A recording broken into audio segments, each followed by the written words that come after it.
Archery, Erik Aaron, is one of the oldest shooting sports, I suppose, in the world. Absolutely, definitely, yeah. It goes back many centuries. It was a follow-on from the spear. It was in aid of getting more distance and more power into projectile. People had to eat at one time, so the animals, they didn't come to the actual hunter. The hunter had to go to the animal and creep up on it and find a way of bagging it and bringing it back home for the family to eat. Now, I think shooting itself is in your blood, isn't it? And that's It your is, yes. pastime? Yes, it is, yes. Been doing archery for a long time and also shooting.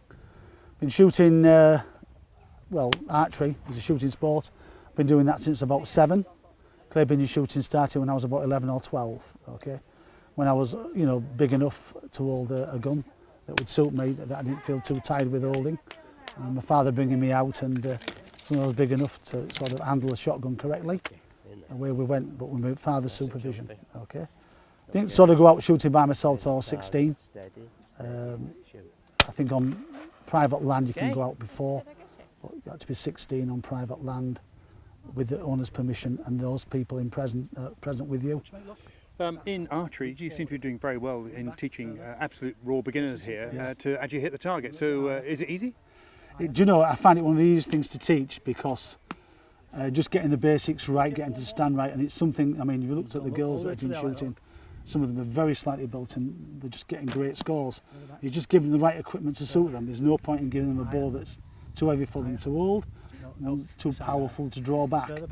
Once you do that and get them relaxed, get the first 5 or 6 shots they'll take done correctly, they settle into it quite well. They get great results at archery very quickly.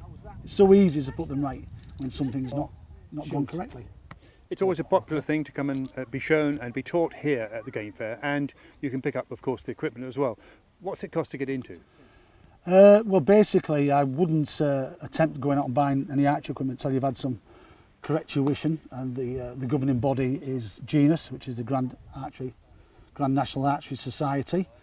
I would Google that and look for a course. Most clubs will run a course, a basic archery course for novices. Now, I'm going to shoot at the target on the right.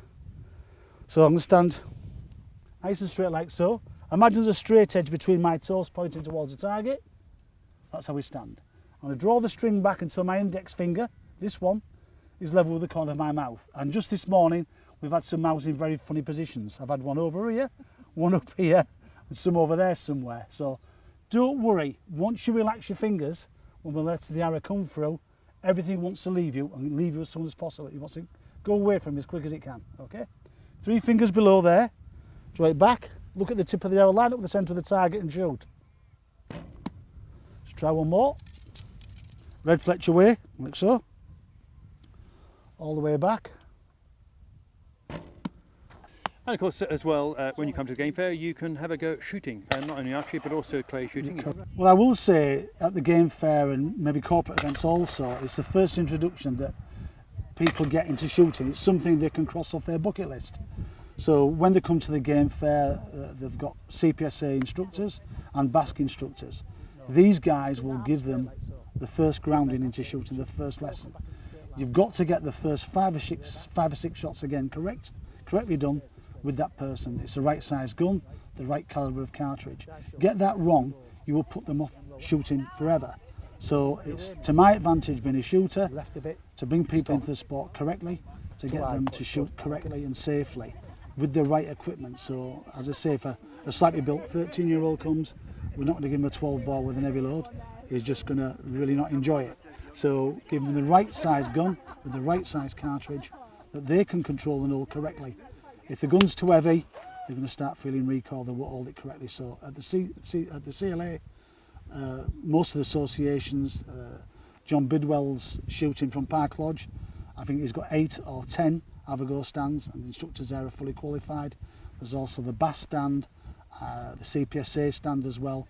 Those guys will ensure they're holding the gun correctly and giving the right equipment, which is very important. Then they'll walk away hungry and hopefully wanting to do it again.